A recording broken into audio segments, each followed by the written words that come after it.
Good morning students.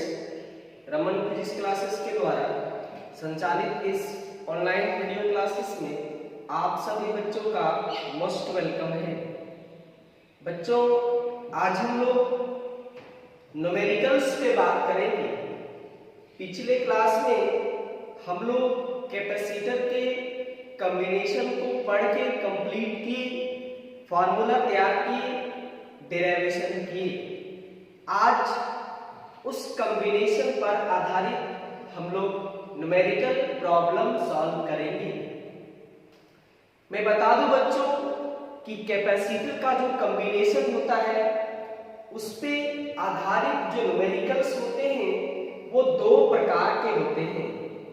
पहले हम लोग सवाल के इतिहास को जान लें, हिस्ट्री को जान लें, ताकि हम उस पर पूरी तरह से कब्जा कर सकें। तो मैं बता दूं आपको कि कॉम्बिनेशन ऑफ कैपेसिटर पर आधारित दो तरह के क्वेश्चन होते हैं। एक क्वेश्चन को हम लोग वर्ड प्रॉब्लम कहते हैं और दूसरे क्वेश्चन को फिगर प्रॉब्लम कहते हैं। जी हाँ, एक वर्ड प्रॉब्लम, दूसरा फिगर प्रॉब्लम। वर्ड प्रॉब्लम का मतलब बच्चों, हमें जो क्वेश्चन दिया जाएगा वो सेंटेंस में लिख के दिया जाएगा, वर्ड्स के रूप में दिया जाएगा। हम लोग उस वर्ड को पढ़ेंगे, समझेंगे, फिर उसको मैथमेटिक्स के भाषा में चेंज करेंगे, फॉर्मूला का इस्तेमाल करेंगे और उसको हम लोग सॉल्व करेंगे। ये मॉडल नंबर 1, टाइप नंबर 1। दूसरा टाइप का क्वेश्चन बच्चों फिगर प्रॉब्लम। फिगर प्रॉब्लम का अर्थ हुआ कि हमें क्वेश्चन के रूप में एक फिगर छाप के दिया जाएगा। उसमें ढेर सारे कैपेसिटर जुड़े रहेंगे, सबका अपना अपना वैल्यू रहेगा। हमें सॉल्व करके उसका टोटल कैपेसिटेंस बताना है। वो हो गया figure problem. Word problem, figure problem. तो बच्चों, आज हम लोग वर्ड प्रॉब्लम पर बात करेंगे। आज के क्लास में वर्ड प्रॉब्लम को सीखेंगे। उसके बाद नेक्स्ट क्लास में हम आपको फिगर पर आधारित न्यूमेरिकल्स बताएंगे, जिसको हम लोग फिगर प्रॉब्लम कहते हैं। जी हाँ बच्चों, में एक बात और बता दूं कि वर्ड प्रॉब्लम काफी आसान होता है फिगर प्रॉब्लम के रिस्पेक्ट में। फिगर प्रॉब्लम समझने के लिए वर्ड प्रॉब्लम से थोड़ा ज्यादा मेहनत की आवश्यकता पड़ती है। वर्ड प्रॉब्लम काफी आसान है, तो मैं आज वर्ड प्रॉब्लम आपको समझा दूं कि कितना आसान है। मैंने बच्चों तुरंत हेडिंग लगा दिया न्यूमेरिकल्स। एक मैं पहला क्वेश्चन लिखा, 3 कैपेसिटर्स। सवाल को समझना ही सवाल की कमजोरी है। समझ गए तो ये कमजोर हो गया, नहीं समझ पाए तो ये बहुत भारी है। कहता है 3 कैपेसिटर है of capacitances 1 microfarad, 2 microfarad and 3 microfarad are connected in series combination and parallel combination. मतलब 3 कैपेसिटर है, तीनों का अपना अपना वैल्यू है। एक बार इन तीनों को सीरीज में जोड़ा गया, फिर उन्हीं तीनों को एक बार पैरेलल में जोड़ा गया। तो पूछता है find total capacitance in both combination. दोनों कॉम्बिनेशन में बारी बारी से टोटल कैपेसिटेंस बताइए। कोई बात नहीं, ये आसान क्यों है? क्योंकि ये आपको बता दिया कि एक बार सीरीज लो, एक बार पैरेलल लो। फिगर प्रॉब्लम में जब हम जाएंगे तो इसी बात को छुपा लेता है। आपको खुद से समझना पड़ेगा कि कहां पर सीरीज कॉम्बिनेशन है और कहां पर पैरेलल कॉम्बिनेशन है। ये आपको खुद से पहचानना पड़ेगा। याद करें वो सेंटेंस, पहचानो, जानो और स्वागत करो। तो इसमें पहचानने का काम आपका क्वेश्चन ही कर दिया। आपको पहचानने की आवश्यकता नहीं है, ये खुद से कह रहा है कि एक बार सीरीज में जोड़ा गया, एक बार पैरेलल में जोड़ा गया। तो पहचानने का काम आपका जो था सो क्वेश्चन ही करके दे दिया, इसलिए ये क्वेश्चन आसान है।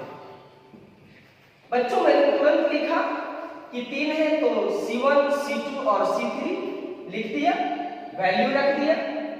पहला क्वेश्चन कहता है कि जब सीरीज में जोड़ेंगे तो टोटल क्या होगा, तो मैंने फर्स्ट 4 सीरीज कॉम्बिनेशन, सीरीज के टोटल को CS बोलते हैं। फॉर्मूला होता है 1/CS बराबर 1/C1 plus 1/C2 plus 1/C3।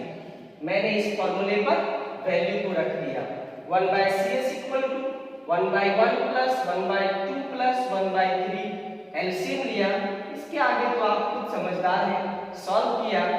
1/CS equal to 11/6। यहाँ पर एक मिस्टेक होता है तो बहुत आसान, लेकिन मिस्टेक हो सकता है। बच्चे यहीं पर आंसर कर देते हैं। बच्चों आपको CS का मान पूछा है, इसलिए यहाँ पर आने के बाद इसे पलटना ना भूले, मतलब CS को ऊपर ले चले तो इधर भी आपको नीचे से ऊपर ले जाना पड़ेगा। तो CS बराबर आया 11/6। This is your answer. ये रहा इस प्रश्न का आंसर।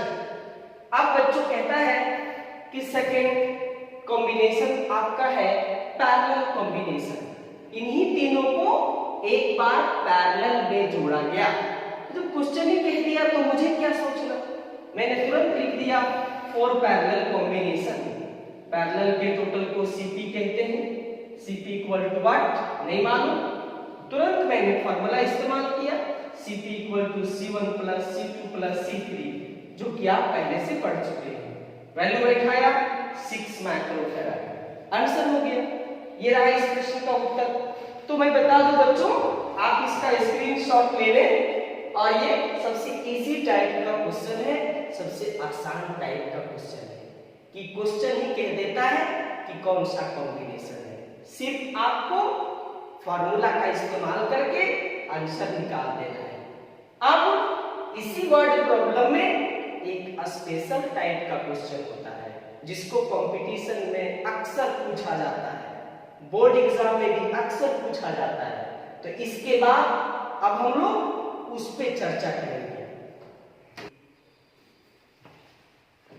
हाँ तो बच्चों, वर्ड प्रॉब्लम में अभी जो बताए थे वो छोटा टाइप था, आसान था। अब उसी में एक स्पेशल टाइप का क्वेश्चन मैंने बोर्ड पे लिखा है, मैं उसे समझा दूं और उसे सॉल्व करके दिखा दूं। मैंने लिखा बच्चों, 2 capacitors have equivalent capacitance 9 microfarad in parallel combination and 2 microfarad in series combination. Find capacitance of each capacitor. मैंने शुरू से ही आपको समझा रखा है कि सवाल को समझना ही सवाल की कमजोरी है और आपका मजबूती है। बच्चों कहता है कि 2 कैपेसिटर है, ये 2 कैपेसिटर है, इन दोनों में से किसी का मान नहीं पता। इसका मान कितना है, इसका मान कितना है, इसका कैपेसिटेंस कितना है, इसका कैपेसिटेंस कितना है, नहीं मालूम। लेकिन कहते हैं इन दोनों को जब सीरीज में जोड़ा गया तो टोटल कैपेसिटेंस 2 माइक्रोफैराड है। सीरीज में जोड़ा तो कितना है, 2 माइक्रोफैराड। फिर कहता है इन दोनों को जब पैरेलल में जोड़ा गया, पैरेलल, तो टोटल कैपेसिटेंस 9 माइक्रोफैराड। तो बताइए कि इन दोनों का मान कितना कितना रहा होगा। फिर से मैं समझा दूं, 2 कैपेसिटर है, दोनों में किसी का मान नहीं पता, इन दोनों को सीरीज में जोड़ा तो टोटल कैपेसिटेंस 2 माइक्रोफैराड आया। जब इन्हीं दोनों को पैरेलल में जोड़ा तो टोटल कैपेसिटेंस 9 माइक्रोफैराड आया। तो बताइए कि इन दोनों का मान कितना कितना रहा होगा। ये बहुत इंपॉर्टेंट सवाल है, इसे आप गहराई से समझें, आंसर को ध्यान नहीं दें, बनाने के मेथड को ध्यान दें और उसको अपने दिमाग में सेट कर लें। तुरंत मैंने बच्चों मान लिया C1 बराबर x, C2 बराबर y, एक को x माना दूसरे को y। केस 1, सवाल को मैंने दो केस में बांट दिया। Case 1, when they are joined in series combination, जब इन दोनों को सीरीज में जोड़ा गया। अकॉर्डिंग टू क्वेश्चन कहता है CS बराबर 2 माइक्रोफैराड, मतलब टोटल कैपेसिटेंस 2 माइक्रोफैराड। ये मैं नहीं कह रहा हूं, ये क्वेश्चन कह रहा है। मैंने तुरंत सीरीज का फॉर्मूला लगाया, 1/CS बराबर 1/C1 plus 1/C2, 1/2 equal to 1/x plus 1/y। इसको हम इक्वेशन फर्स्ट कर दिए। ये क्वेश्चन का पहला हिस्सा था, केस 1 था, फर्स्ट पार्ट था। अब क्वेश्चन का सेकेंड पार्ट क्या कहता है? Case 2, when they are joined in parallel combination, जब उन्हीं दोनों को पैरेलल में जोड़ा गया तो टोटल कैपेसिटेंस Cp बराबर 9 माइक्रोफैराड। पैरेलल के टोटल को Cp कहते हैं, 9 माइक्रोफैराड। Cp का फॉर्मूला पढ़ चुके हैं, Cp बराबर C1 प्लस C2। मैंने Cp के स्थान पे रख दिया C1 का मान x, C2 का मान y। इस तरह से हमने यहां से x निकाल लिया, x equal to 9 minus y, इसको इक्वेशन 2 कर दिया। अब इस x के मान को समीकरण 2 से समीकरण 1 में ला के उसको हम लोग पुट कर देंगे, यहां पर उसको बैठा देंगे। Putting the value of x in equation first from equation second, 1/2 जैसे था उतार दिए, 1/x था, x के स्थान पर 9 माइनस y प्लस 1/y। अब इसको सॉल्व की, बहुत आसान है, इसके आगे ना भी समझाओ तो चलेगा क्योंकि आप समझदार हैं। 1/2 इक्वल टू एलसीएम लेते हुए y plus 9 minus y, y से y कट गया भाई, नीचे y इंटू 9 माइनस y, तिरछा क्रॉस किए, इसको मल्टीप्लाई कर दिए, एक द्विघात समीकरण आया। गणित का भी भरपूर इस्तेमाल, गणित के नॉलेज का खास इस्तेमाल, द्विघात समीकरण आ गया। अब द्विघात हम जानते हैं, आप सब लोग जानते हैं, 9-10 क्लास से भी आप सीखते आ रहे हैं। इसको मैंने तोड़ दिया, 6 तिया 18 और 6 और 3 9, कॉमन लिया, y minus 3, y minus 6 equal to 0।